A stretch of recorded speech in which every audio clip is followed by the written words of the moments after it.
up in the morning, beneath the stars so bright. Pull your hat down, make sure your cinch is tight. Horse is kinda snuffy, cold chill up your spine. You'll get your ass moving, son, we're burning daylight.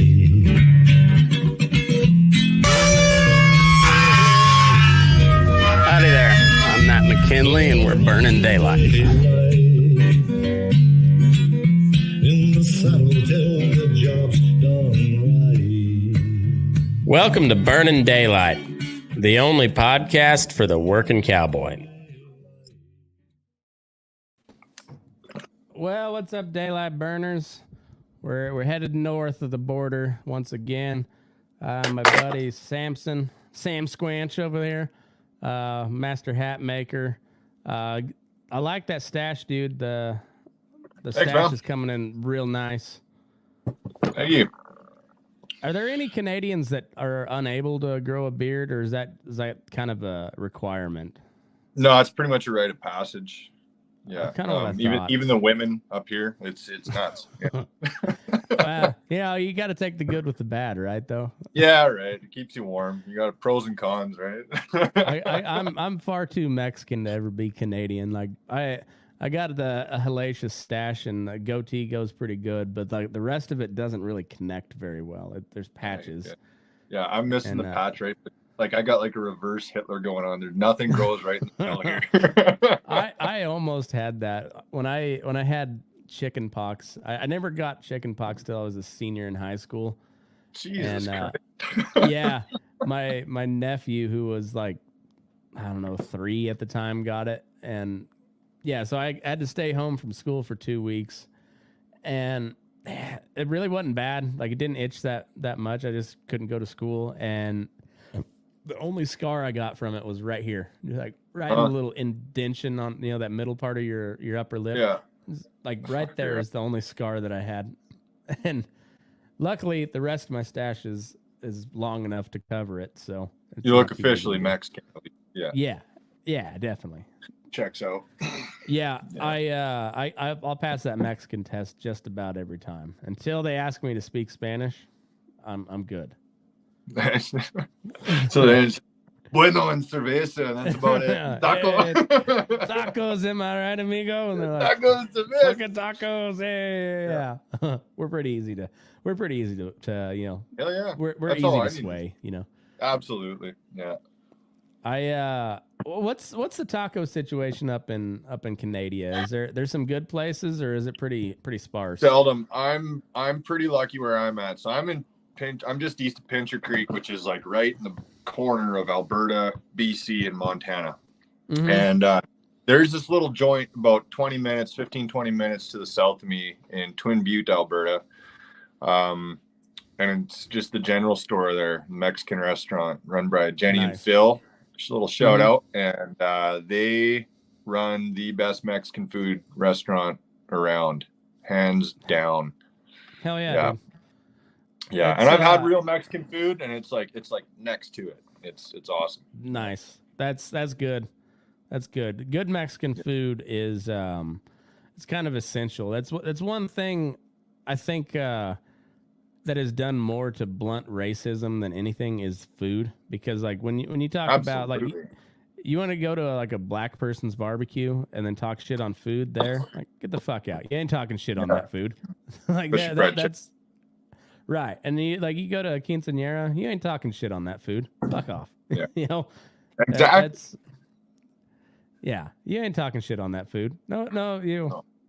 It's I think that's done more to help racism than anything. Is just the more people experience different types of poor people food, the better off. They're like, oh, totally. And it's hard to be pissed off eating Mexican food. It really is. Like they, you just kind of got to have I mean, they always have some sort of music going on at, especially like the good Mexican restaurants. That like, it's whatever Mexican pop station is on the radio. Like that's playing in the background. And I've found that there's one way to figure a real authentic Mexican restaurant is that if you got to look around at the corners, and like any kind of fireplace mantle or whatever. But if there is no statues, like religious statues of like little Jesus, you know, like a baby Jesus, anywhere, that place is fake. They're throwing, they're giving you the runaround. Yeah. Any real Mexican restaurant has got to have the little baby Jesus statue somewhere. In there, little Virgin Mary or something, or a crucifix somewhere. And and also if they have an ice cream scoop and they're not serving ice cream, like run. That place is trash. If they're serving their beans with an ice cream scoop, that's sketchy. Nope. Yeah, these are the questions you gotta ask. Yeah, like you should still have not a lot of full, you know, untouched beans in your refried beans, but you should have some, like absolutely, like a solid 2 to 3% of your bean portion should be full pinto beans. Well, that's generous, but yeah, I'll give it that. Yeah, I mean, because you don't. I mean, I guess technology has moved a lot. You know, like you get like one of those immersion blenders. You can fuck some shit up with that. You ain't getting any badass if you use one of those. But like typically, yeah, the old school Mexicans, they ain't using those. They're still mashing them, and you're gonna get some full beans in there, and that's how you know. Yeah, that's how you know it's gonna be a good restaurant. Like, dang right. Write these things down, fellas. This is essential, especially if you don't live notes. Especially if you don't live in a place where there's, you know, good Mexican food just on every corner, like kind of where I grew up, where I live now. It's not hard to get good Mexican food, but there are places in the world where Sampson will tell you Canada is not known for their good tacos. No, but there's a pretty good taco now and then. There you go. How's the poutine in your neck of the woods though? Okay, so that's funny too. So everybody calls it poutine, right? But apparently, I learned this in college. Apparently, we're saying it wrong. We sound like a bunch of dumbass Southerners calling it poutine. Apparently, it's poutine.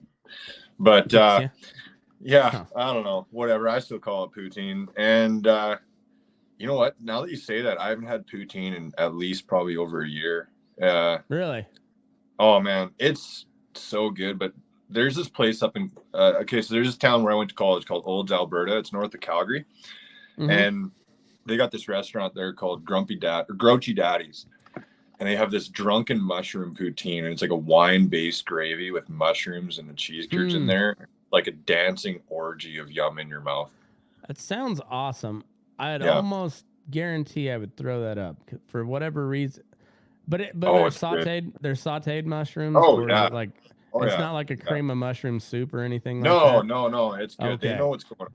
Yeah. Okay, because there's I like mushrooms, and I like, you know, those like casseroles with cream of mushroom soup. But for whatever reason, it just, like, my stomach does not like it, and I love the taste of it, but I'll almost every time I'll throw it up. I don't know why. Oh man, that sucks. It's so good. Yeah. But I would, you know, it'd be worth it. I'd try that. I like good poutine. And I don't know if I've ever had. Try. Yeah, and I'm not sure if I've ever had like a good authentic poutine. I've had some before, but you know, I've never been to like a Canadian restaurant. I don't know. Oh yeah, there's even poutineries up here where like that's all they serve is fucking poutine. I love that that's a word, a poutineries. Yeah. I'm not even shitting you. We'll just skate down there. You know, fucking park our moose outside and fucking hit the poutinery. Fuck the poutinery. That's the Canadian equivalent to a carniceria. Yeah, I love it. Poutinery. Maybe that'll be the name of this episode, is just poutinery. Poutineries. Fuck yeah. Oh shit. Well, is COVID over there? Is it done up there, or are they still, the government still mostly hanging in? Yeah, mostly. I mean, of course, the World Economic Forum dumb fucks are still trying to threaten everybody with their restrictions could come back, even though everybody's sick and tired of them. I think even the liberals are like, nah, we're not going to mask or put face diapers on anymore. Like, it's just mostly it's done. Like, you're not being asked for, your proof of your vaccination status or whatever anymore. You're not having to wear masks inside anymore. I'll still see older people wearing some masks, in the Walmart or in wherever, but other than that, it's pretty toned down now. How about you guys? It's kind of the same way here. Like, of course, in rural, I'm sure rural Canada was kind of the same way as rural America, where like there's nobody really paid much attention to that shit especially after the 2 weeks that they claimed, 2 weeks to stop the spread. Exactly. After that 2 weeks, everybody who was kind of rational thinking, and stayed rational thinking, were like, hey, I think we're good. Like, I didn't mind the whole masking thing in airplanes and stuff. Like, it was annoying, don't get me wrong, I didn't like it, but also I'm like, I could see a point here. Like, probably not going to do a lot, but still, we're crammed in here pretty tight, and it is, not that it's it wasn't near the deadly strain of it wasn't the end of the world like they made it out to be, but still, you're like, also I'd rather not get it from somebody else, So it's like, it made sense at points, and but now it seems like we're finally back to like before pandemic, when like when avian flu or whatever was going around. Yeah, the people that were actually affected the most by it kind of took care. Like, so now, like, it makes sense seeing old people and fat people with masks on, because they're the people that are the most affected by it, and everybody else just going about their lives. Like, that makes sense. That's kind of how it should be. Yeah. And I mean, I had it a couple times, and it wasn't any different than any other cold I had my entire life. Like, same here. It wasn't nothing. Yeah. Other than losing my smell, like, everything else was just like, it was very, You very lost mild. your smell? Yeah, for a couple months. It was weird. It was so weird. I was like dicing up onions, and my eyes were just like rolling tears, and I could not smell a damn thing. Couldn't smell a damn thing. I stuck my head in my smoker one time. Like, I had it just rolling. I had cedar, cherry, and apple all in my smoker. Oof. And I just stuck my face in there. I opened the smoke box and stuck my face in there for a good 5 seconds, and same thing. Still had tears rolling down my face. Couldn't smell a goddamn thing. Nothing. What a letdown! Weird. Wow. It was so weird, but like, I could taste just fine. I never did lose taste, but it was the smell. It was the strangest thing. I don't know. Thanks a lot, China and Fauci. I never would have had that experience without you. Yeah, good old Fauci out. What a guy! What a fucking guy! Yeah. So I don't know. It seems like the federal government and a couple liberal states are still they're still holding on to those last vestiges of power that they were able to assume over the lockdown shit. And then I think for the most part, everybody's fucking done with it. I think so too. They're sick of it, no pun intended. Yeah, exactly. How long you think this old Trudeau fella is going to be in power up there? Is he ever going to leave? Yeah. Honestly, I'm surprised he hasn't been taken out yet. Yeah,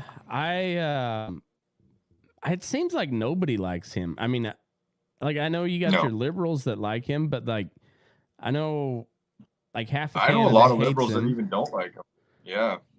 And his, like, people talk shit on him on a world stage all the time, like other world leaders and stuff. Like, he's not very well liked.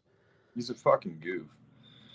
Yeah. He's an idiot. Like, he is an absolute just fucking moron from what I can tell, Honestly, I think it's kind of the similar situation with the Biden thing. Like, my gut tells me he didn't get in there. He wasn't, truthfully voted in there. Mm-hmm. Maybe that's just me. Maybe I'm a conspiracy theorist. Yeah. Well, I know, like, when it comes down to the actual ballots, I don't buy the stop the steal stuff. I've not seen anything convincing for me. You know, like, but when it comes down with to all the mail-in ballot bullshit. Yeah. It's one of those things where, like, if they're not going to repeal it, the Republicans are going to have to get real crafty on the ballot harvesting. They're going to have to from what I'm hearing from them is a lot of bitching about the rules and not doing anything to actually win. Yeah. But on the other end of things where, like, the social media narrative, the media narrative, and just like the whole psyop that they used. Oh yeah, if you want to, stupid. And that they definitely stole an election in that point of view. Like, and I say stole it, but they manipulated it a lot. Yeah, and absolutely. And so yeah, but I think it's kind of the problem with boomers. They see the problem of the election and they go to the ballots and like, they didn't have to change a single ballot, dude. They didn't have to change a damn one of them. They just they suppressed what people could see and demonized everybody else. And and it worked. Yeah, but everybody else thinks that just a simple election is going to change things. Nah, change that's shit needs to actually change, and that goes beyond an election. Yeah, and we'll save that for the Patreon bonus segment. So that's we talk too much about that, we'll end up on a list we don't need to be on. Right? Yeah, well, on the hit list. yeah, and we saw up there in Canada, if they really don't like you, they don't have to kill you. They just shut off your bank account. Yeah, exactly. Yeah, seize all your shit and then just like, oh, sorry, nothing we can do about that. Yeah, that's why you need to use cash, folks. Keep cash on hand. Cash on hand is good, and learn how to barter too. That's another thing. Learn how to barter. Trade good trade gear is good. Yeah, yeah. It's and if you want to go on like the more on the lefty socialist side of things, use your labor too. Labor's worth something. Fuck yeah. These things, these little 10 things, they'll earn you a lot of money in your time. What's the union? You guys are pretty heavily unionized up in Canada, aren't? In like most of your industries. Honestly, I think a fair bit of them, but I have no idea, man. I've never worked in a union. Me neither. I've got I need to. By the way, check it out. Natty Daddies. Natty Daddy, I like it, dude. Yeah. We were just down in Great Falls, so I picked up some Natty Daddies. 8%. 8%, boy. Nice. I'll cheers you that, Matt. Cheers. Let's go. I still got the old buckskins, but oh, right on. I like it. I had some buddies over picking up a hat just now, and they brought some buckskins over, and we finished them off. So now I'm on to the Natty Daddies. Nice. My boss showed up, or I showed up one day, and he had 7 bottles of Crown from different vendors that showed up for holiday presents. So I ended up with a little bit of free Crown. Can't complain about that. That's never a bad thing. Free's my favorite word. I'm half Dutch. So yeah, there you go.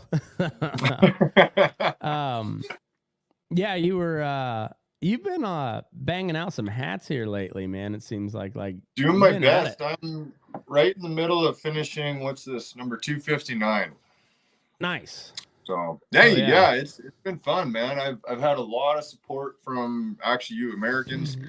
You guys are literally saving like 30% with our exchange rate right now. It's ridiculous. We're at like 70 cents the dollar. So it's been great.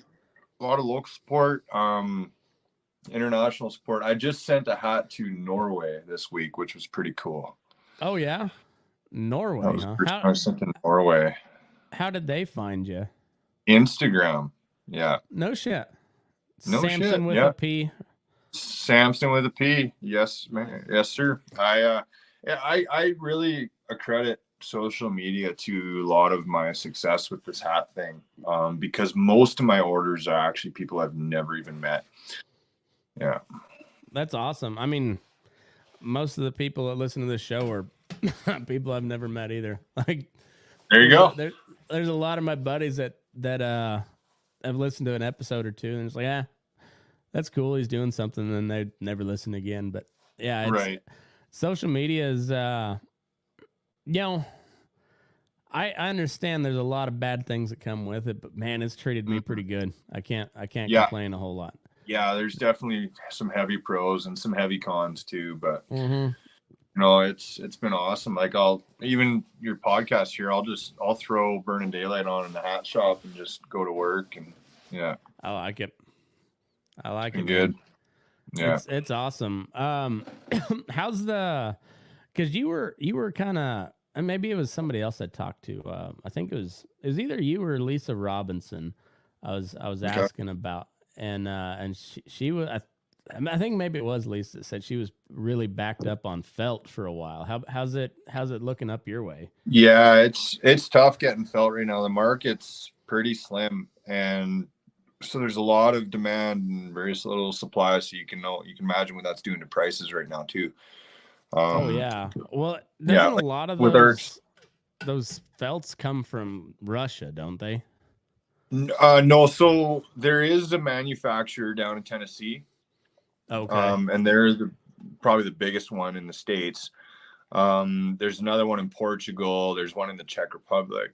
There's a few all over, but I really do like the ones in Tennessee, but they got new management. They quit taking new customers. And so it's, being a smaller time hat maker, it's tough because the bigger guys are the ones eating up all their orders and really, feeding them the cash for their numbers on their felts. And so when, I just say like, hey, I'll need a dozen of this and 6 of these and 3 of these, and they're just kind of like, yeah, whatever, so it's definitely tough to get felt, like, especially with our exchange rate right now. Like my supplier, he's in the States, and so with our exchange rate plus shipping, like, a lot of people don't realize a good 30 to 40% of my price, like my price of a hat that I fork over to the customer, is actually my cost in the felt body alone. Mm-hmm. Yeah. Jeez. So the beaver market is really tough right now. And it's weird because it's like, it's weekly. The beaver market's just like a roller coaster for felt. So I don't know. I'm not much of a trapper myself, so I don't know the ins and outs of actually the raw goods, but the guy I day work for, he is. So I get a little bit of insight from him. So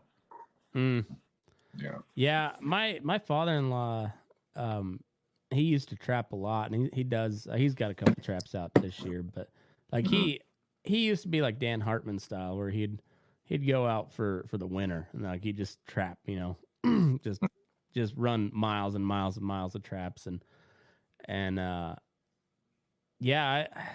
don't know. It's crazy. It's such a kind of an antiquated profession, but when you stop and think about it, you're like, man, we use a lot of pelts.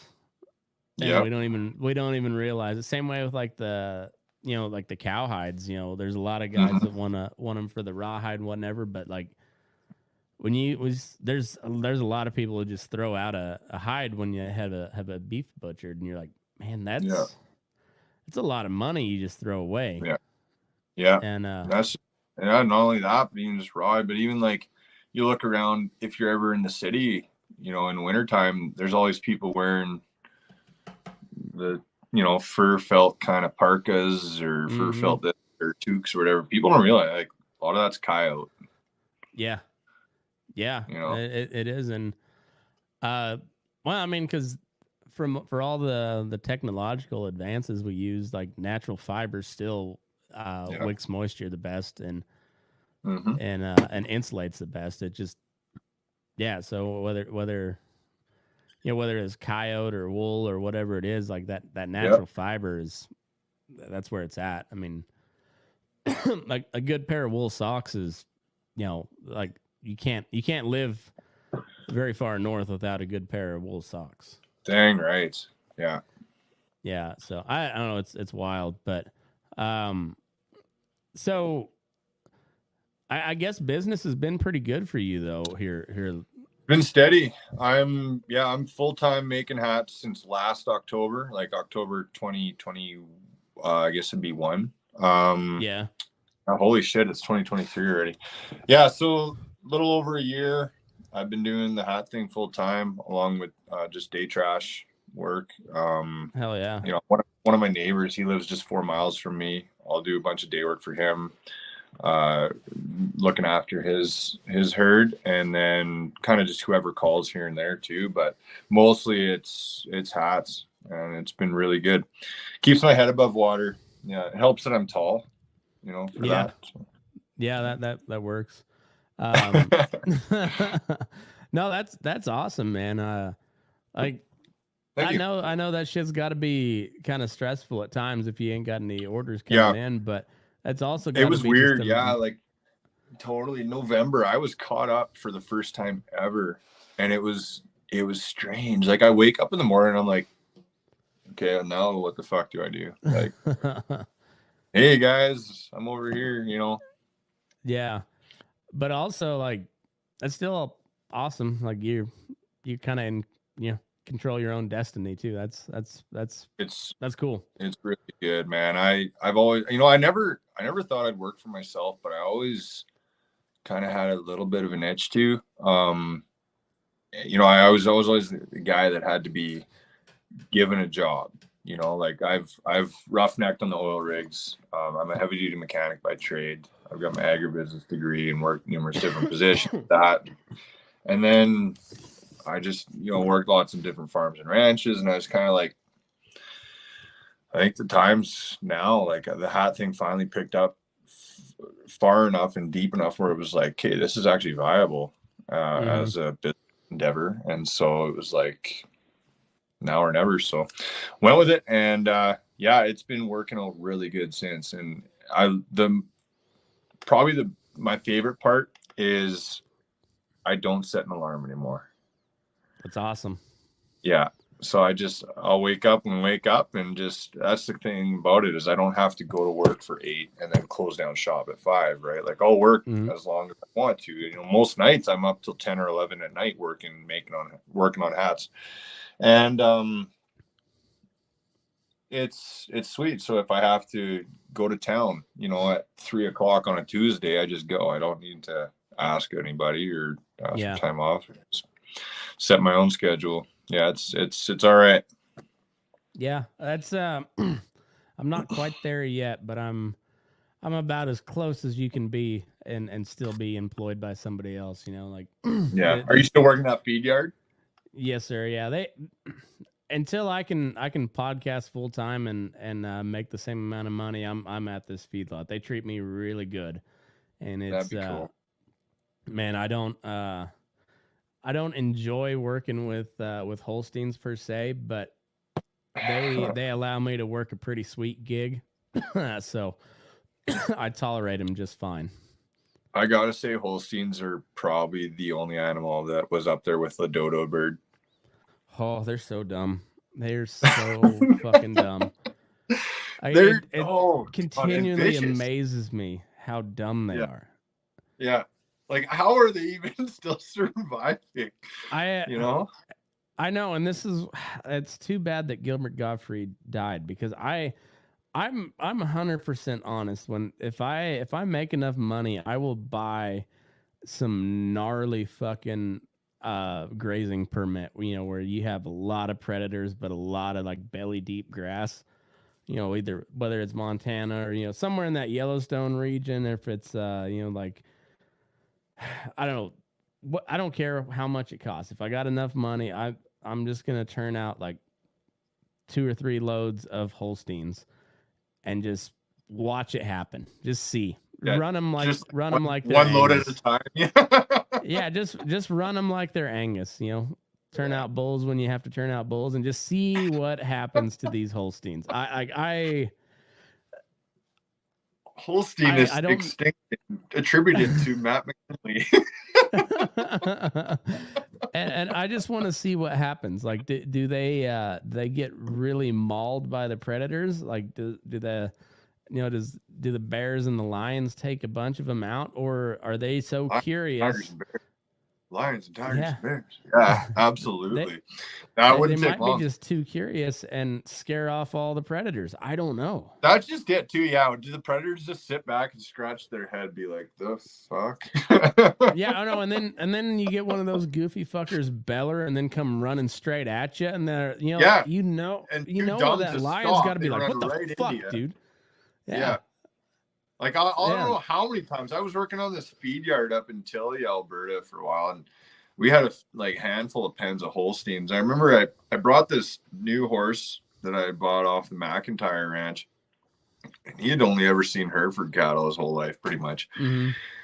And it was day one of his day on payroll, and we get into this one pen, and I'm just doing my thing, but not thinking like processing like maybe he's never seen Holstein before. I didn't think that through, and I just get into this one pen that's neighboring a Holstein pen, and he kind of gets a third the way in there. We're just trotting around. He kind of like looks over, and I see him take a double take, and like we were 10 feet over in like a snap of a finger, and he's just just go, like, what the fuck are those aliens?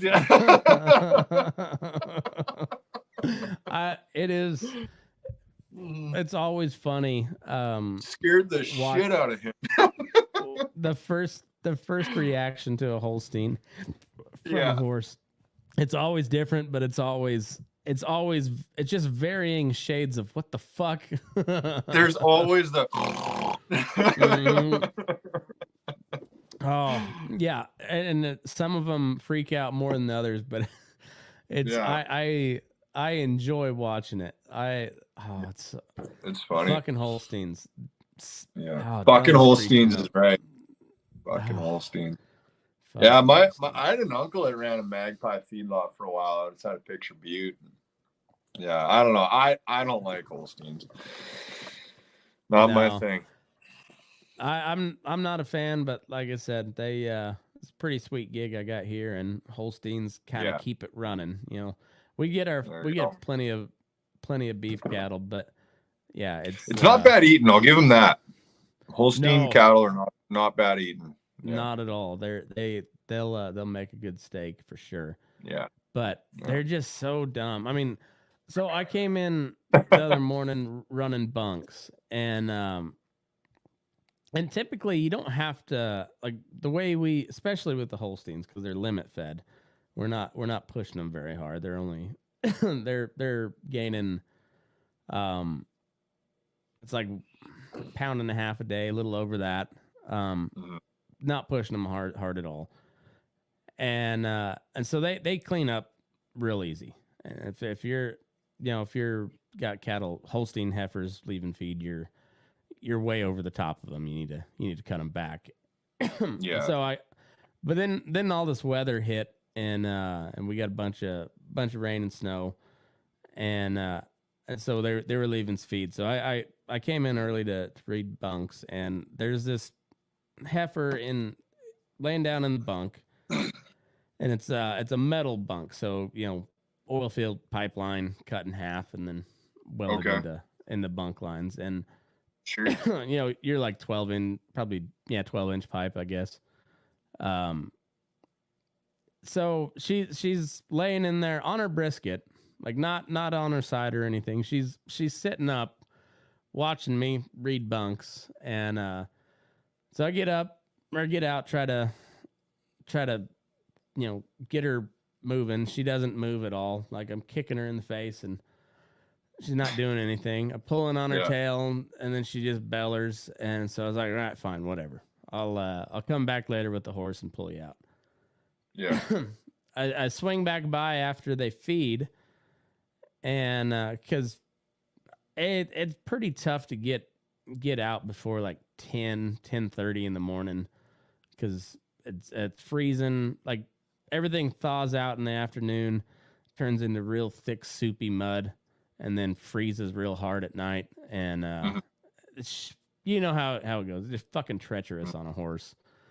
Yeah. And so I've been following behind the feed trucks as they feed, and then like writing down cattle I need to go pull, and then coming back in the afternoon when when I don't have to worry about crippling a horse.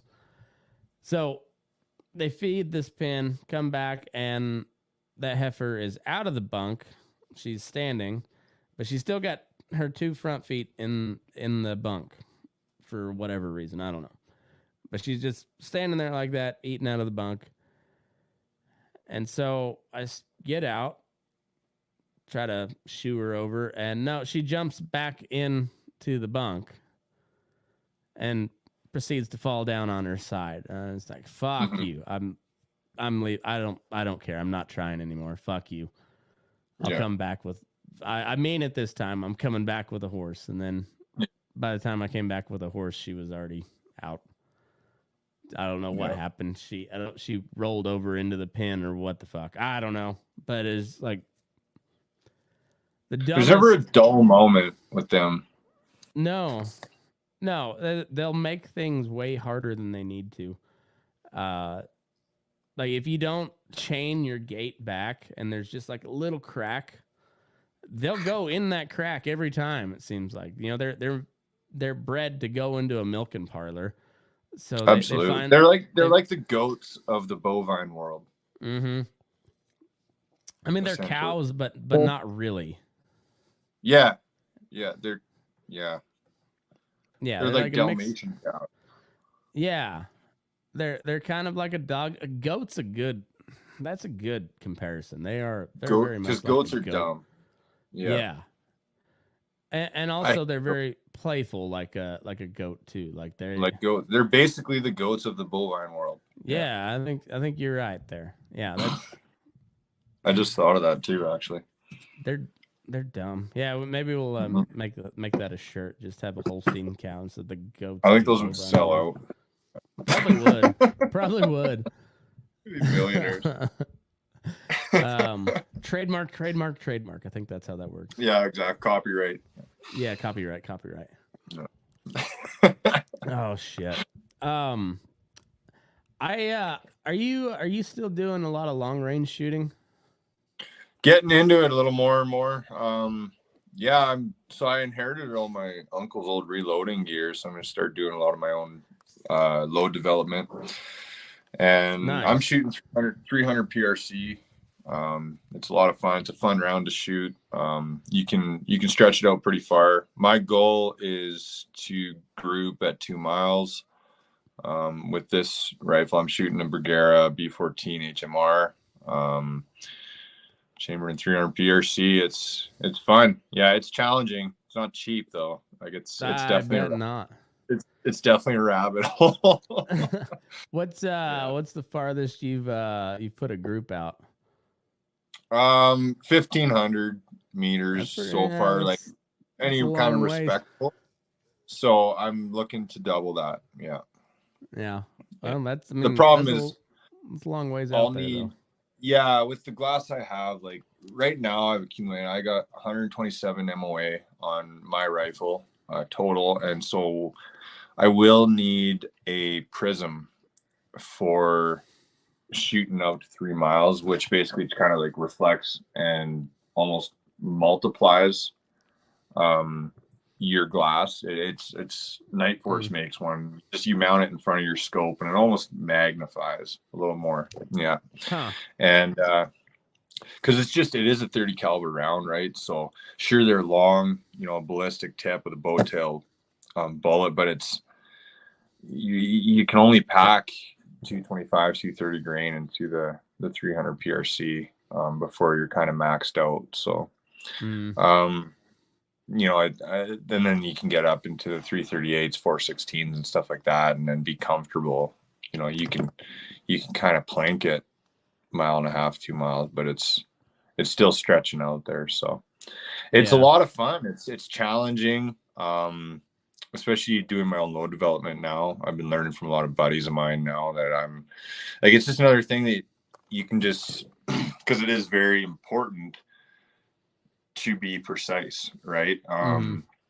You know, you don't want to be blowing out primers and blowing shit up. So it's just another thing where you have to put every other worry aside. You sit down, focus on the task at hand, and just something you can do in the evenings to kind of calm your mind and hopefully save a little bit of money with Well, and you know, as opposed to buying factory also, ammunition. yeah, we also realize why the good ammunition costs way more too. It's absolutely. Yeah, Match grade ammunition is not cheap. Yeah. But it sure is a lot of fun. Yeah, and there's a lot of great people involved in the shooting world too. So it's cool. Yeah. That's awesome. How is all the gun shit going up in Canada? I've heard Iffy right now. Yeah, didn't they? Yeah. What was the last one like to outlaw handguns essentially? Yeah, they banned the sale and resale of handguns. Like you cannot buy a pistol in Canada anymore. It's as far as Sock Boy is concerned for as long as he's in house. Yeah. It baffles me, to be honest. It's ridiculous. And then now they're trying with this other bill, they're trying to sneak under the radar to try and outlaw, like ban and basically make semi-automatic weapons prohibited, to totally restrict semi-autos, which restricts like not only your fowl hunters, your duck hunters, like target shooters. Like it's nuts why they're trying to disarm their population, right? And so it's raised a lot of flags, and a lot of people have lost a lot of confidence in the liberal agenda. Well, that's good. Gun sales have been through the roof. I'll tell you that. That's good. I'm glad to hear that. And I'm like I always picture, from what I understand, like Western Canada is just like Western US, like where all those East Coast and like the coasties, like they set all the policies, and that they're all the crazy fucking liberals, and then there's just like a lot of people in the middle where it's like, fuck off, dude. Yeah, we just want to be left alone. Go to hell. Yeah, it's well, it sound, of course, the media on all the way around, like they just have to sensationalize everything, and so like they made it sound like it was like not far away from the Mounties going door to door to round up guns, which I guess, I mean, the first that would be the day, man. That would be the fucking day. and it's one of those things where like you're like, that'll never happen, but like the more and more you pass bills like that, they're like, that's what has to happen if they want to disarm people. And it's never gonna happen. No, because it's never gonna happen. Because first of all, most of your boys in the army, most of your boys in the military, where did they grow up? They grew up in small town Alberta or Saskatchewan or Manitoba or wherever in Canada. They grew up in a small town. Or they grew up in the inner city, and they got in trouble early on, and they know just how important guns are. Exactly. And stay strapped or get clapped. And exactly. Most of these guys, they grew up knowing the importance of firearms. And especially back when we talked about our last interview with this border crossing thing, a lot of them guys were not against what we were doing. They were like, we're actually like, we agree with you, the stand you guys are taking. This is just our job. But if it came down to something that extreme, I guarantee you most of the military would refuse to go door to door collecting.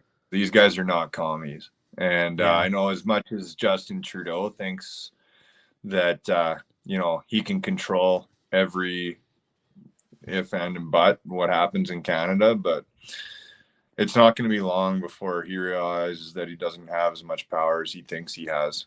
Yeah. People are starting to get really pissed off, and I think it's only going to last so long. See, this is where I come from, the point of American privilege, where like I know in the long run, like we might get a 9/11 here and there, but there ain't anybody fucking invading us. I guarantee you that. Man, there's a rifle behind every blade of grass in America. Yeah, and before you ever even think about getting to those blades of grass, you got to get past the Navy, and then you got to get past our air defense system. You got to get past our Air Force, all of which are the best in the world by a long shot. I ain't worried about that. It's but I think the more and more the world goes to war, and the more and more like we're pretty good at toppling governments. Like, why don't we topple Trudeau? You know, like you guys can have us. Like, I'll gladly be a part of the state. I spend enough time in the States as it is. See, that's what I'm saying. Is like, can I just honorary, I don't think we would have much of an insurgency if we went to war with Canada and Mexico and just like took over the governments, and by government we kick out Trudeau and then kill all the cartels. Yeah, I don't think that would be that would actually be interesting to watch. The cartels. I'm old enough now that I'm not gonna have to go worry about going fighting that shit. So it would be interesting to watch. I think we could take them out really quickly. Like really, like really my dad's quickly. Stronger than your dad. My dad can kick your dad's ass. Right. Man, I think we could wipe out most of the cartel within like a couple days. If they really wanted to. I think. It'd take some time, but yeah. The thing about those cartel guys is they're not really all that concerned about like keeping a low profile. Like they kind of, it's a machismo culture, so like they kind of want to be out in the open. They let people know. Mm-hmm. And yes and no. I mean that's part of it is because those are the only ones that you see, right? Yeah, that's true. Yeah, I don't know there is a lot more that stay under the radar. See, that's I guess the better question is like, who does the CIA fund? The Mexican government? Oh man, we are not getting down the rabbit hole. But who would you fund? What would you be better off funding the cartel or funding the better question is who is funding the CIA? That's the better too. Question. See, that's what'll get you killed. So we'll just stay with. We're not going down this rabbit. Yeah, I don't want to be Epstein. Yeah, right. Yeah, Matt McKinley committed suicide. Yeah, I just like, man, rather than throwing all this money at Ukraine, like I understand they, it kind of sucks for Ukraine. The biggest money laundering in the face of the world stage. I know ever of the world. And just to be clear, like your average Ukrainian, citizen is getting butt fucked every which way. Like they've got like, I really feel bad for them. But also, if we're gonna go to war, why don't we do it somewhere here close to home where it really makes sense? Like do it for real. let's put people like your regular normal Canadians in charge of Canada, and like. Maybe I don't know what you do with Mexico. Absolutely, yeah. I don't know what you do with Mexico, but we could figure something out. Mm-hmm. And like, let Ukraine and Europe deal with their own bullshit. Fuck them. Yeah. It's what a time to be alive, huh? It's wild. Like, it's fascinating to watch, but also like, you don't want to you almost don't want to pay too much attention because then you're just like fucking paranoid about like what is going to Well, that's happen just next. it. Yeah, it's like it's a fine line, like a razor thin ice of just, Yeah. you know, overthinking, which I'm bad for as it is. Yeah. And you know, I don't know. It's the whole world is crazy right now. Yeah. I just, one thing is for sure, like, as crazy as Canada is right now, as crazy as Mexico and crazy as like the United States is, like we're pretty lucky. Like we got oceans between us and anybody else, and that's that's kind of a good thing. Well, and yes and no. I mean, can't like you guys, the U.S. Alaska is not. Yeah. I think it's only like 48 kilometers from Russia. Something like that, yeah. Which is like, what, 30 miles? Something like that. But also, like, it's really hard to do anything up in that part of the world. And we saw how, we're seeing in real time how well Russia's doing against Ukraine with our weapons. But I'm not that worried about Russia, tell you the truth. Not that worried. My opinion, man, is just bring it on. Like, cut the bullshit. Let's go. Yeah. Yeah, I'm not. People are sick of living on their toes and walking on eggshells. Like, get it done. Let's just move on. The thing is, it's like it's not regular people like me and you that are like, that's who's gonna do the fighting, but the regular people are just like, man, what? I don't care. I don't care about, you know, this asshole in Russia picking on this fucking Nazi sympathizer asshole in Ukraine. I don't care about either one of them. Why the fuck is my money going over to that? Why? Investments. Yeah, it's exactly what it is. But like, what? I'm fine with my money like going somewhere for a purpose. So I'm like, take care of the fucking border. Get Canada's, you know, house in order. Like, grab that little fucker and just smack him across the face and like, hey, you're supposed to be a fucking democracy here. Pistol whip that some bitch. No, it's all about ROI into the big dog's pockets. Yep. That's all it is. Well, like I said, I'm buying Lockheed Martin, I'm buying Raytheon, and I'm buying Northrop Grumman. They're going to make a lot of money over the next decade, probably. A lot of fucking money. And if the fucking assholes at the top are going to make money, I'm just going to see where they're invested in, because that's where I'm going to invest. There you go. Fuck them. Yeah. Fuck yeah, em. actually, that's a good plan. I might have to. I'll text you after about this.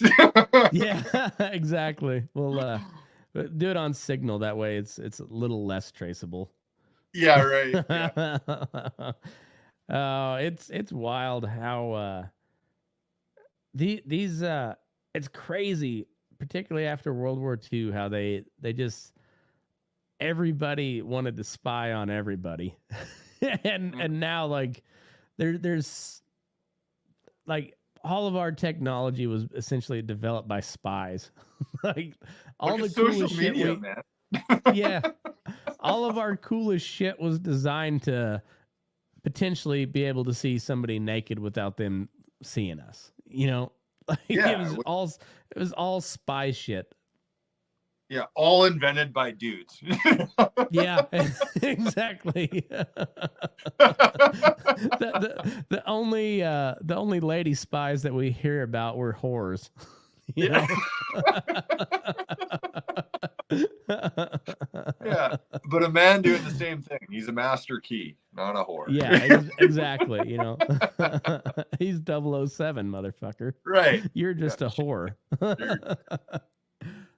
Mm-hmm. Yeah. What that except for maybe for Jiz Lane, she might have been the only like true OG woman spy. Yeah, probably. Yeah, I'm pedophile. I mean, spy. Yeah, right. Yeah. She's not dead, right? She hasn't killed herself I yet? don't know. Not yet. She knows some shit. Like, it's all been deleted. Yeah. You know, if that's the thing. If they killed her, if they killed Epstein and they're keeping her alive after she's been convicted.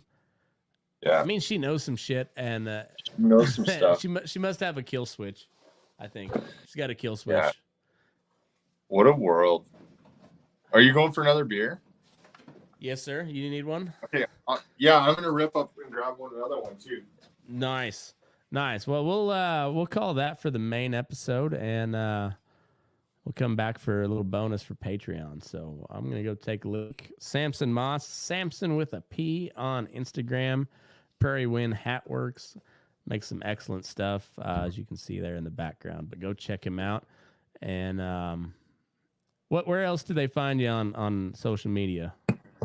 So I'm on Facebook, Prairie Wind Hat Works, and then on Instagram, Sampson with a P. There's a bunch of underscores in there. But I've also got a website up and rocking now, prairiewindhatworks.com. My good buddy El Mule, shout out. He designed the website for me. He's the one that made that really cool video for me about a year and a half ago. Just showing the ins and outs of the hat shop with the music going in the background. I wrote a little poem for it too. So same guy. And so I got a website up and rocking now, and email too is just prairiewindhatworks@yahoo.com. Awesome. Well, go check out his stuff. I'm gonna go take a leak, and we'll come back and we'll do a little bonus episode bonus segment for the Patreon folks. So Sampson with a P, Prairie Wind Hat Works. Appreciate the shit out of you, man. And thank you guys. Your ass. We're burning daylight. We're burning daylight. Boom.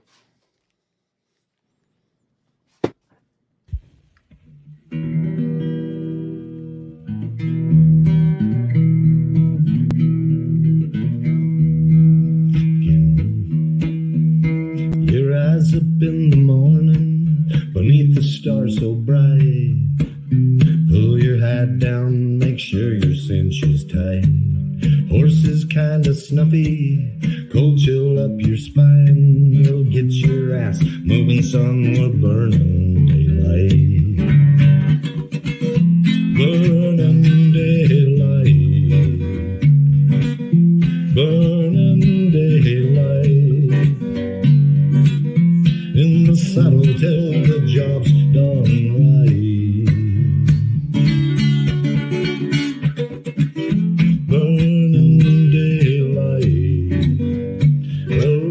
Just together, and you won't catch 'em all.